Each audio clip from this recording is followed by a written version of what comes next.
ക്രിസ്തുവിൻ്റെ സമാധാനം നിങ്ങളോടുകൂടെ ഉണ്ടായിരിക്കട്ടെ. വചനകിരണത്തിലേക്ക് ഏവർക്കും സ്വാഗതം. ബാബിലോണിയൻ പ്രവാസത്തിനു ശേഷം യെരുശലേമിലേക്ക് മടങ്ങുന്ന രണ്ടാമത്തെ സംഘത്തെ നയിച്ചിരുന്നത് എസ്രയായിരുന്നു. പ്രവാസത്തിൻ്റെ 70 വർഷങ്ങൾ പിന്നിട്ടിട്ടും സ്വന്തം നാട്ടിലേക്കുള്ള മടക്കയാത്ര ഒട്ടും സുരക്ഷിതമായിരുന്നില്ല. ശത്രുക്കളും കൊള്ളക്കാരും നിറഞ്ഞ ദുർഘടമായ പാതയിലൂടെ വേണമായിരുന്നു ആയിരക്കണക്കിന് സ്ത്രീകളും കുട്ടികളും വിലപിടിപ്പുള്ള വസ്തുക്കളുമായി അവർക്ക് സഞ്ചരിക്കാൻ. ഒപ്പം യെരുശലേമിലെ തകർന്നടിഞ്ഞ ദൈവാലയത്തിന്റെ പുനരുദ്ധാരണത്തിനായി പേർഷ്യൻ രാജാവ് വലിയൊരു നിധി തന്നെ എസ്രയുടെ പക്കൽ ഏൽപ്പിച്ചിരുന്നു. ഇത്ര വലിയ നിക്ഷേപവുമായി യാത്ര ചെയ്യുമ്പോൾ സ്വാഭാവികമായും സൈനിക സംരക്ഷണം അനിവാര്യമായിരുന്നു. എങ്കിലും എസ്ര ഒരു വലിയ ധർമ്മസങ്കടത്തിലായി.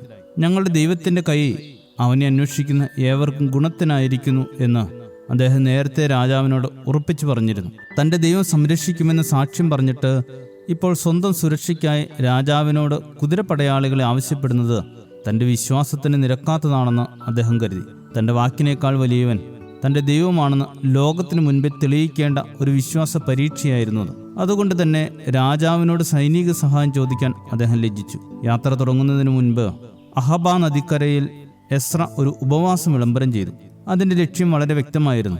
ഞങ്ങളുടെ ദൈവത്തിൻ്റെ മുൻപാകെ ഞങ്ങളെ തന്നെ താഴ്ത്തേണ്ടതിനും ഞങ്ങളുടെയും ഞങ്ങളുടെ കുഞ്ഞുങ്ങളുടെയും സകല സമ്പത്തിൻ്റെയും ഗുണകരമായ യാത്രയ്ക്കായി അവനോട് അപേക്ഷിക്കേണ്ടതിനും തൻ്റെ പാണ്ഡിത്യത്തിലോ സംഘാടന ശേഷിയിലോ ആശ്രയിക്കാതെ സർവശക്തനായ ദൈവത്തിൻ്റെ സംരക്ഷണത്തിൽ മാത്രം അദ്ദേഹം അഭയം തേടി.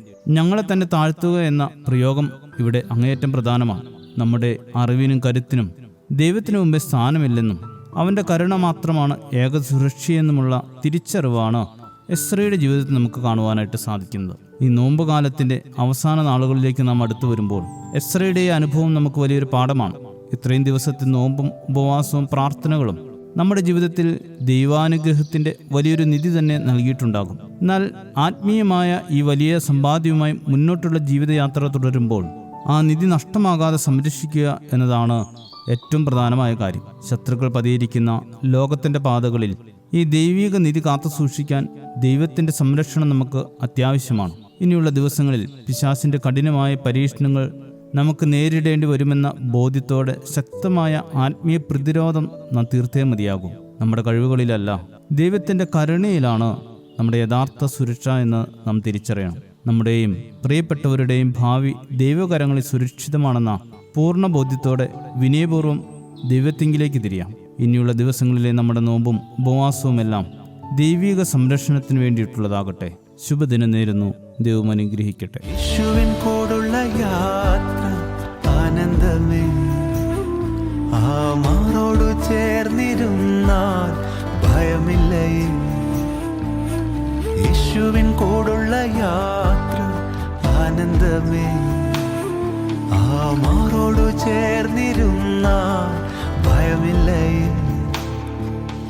അൻപേറുന്ന കൈകളാൽ അത്ഭുതമായി നടത്തിടും, മാധുര്യമേറും മൊഴികളാൽ തൻ സ്നേഹമെന്നോട് പങ്കുവയ്ക്കും.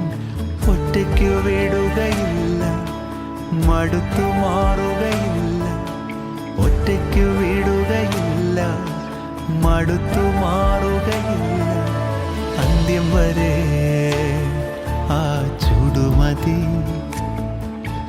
യേശു എൻ്റെ കൂടെ മതി.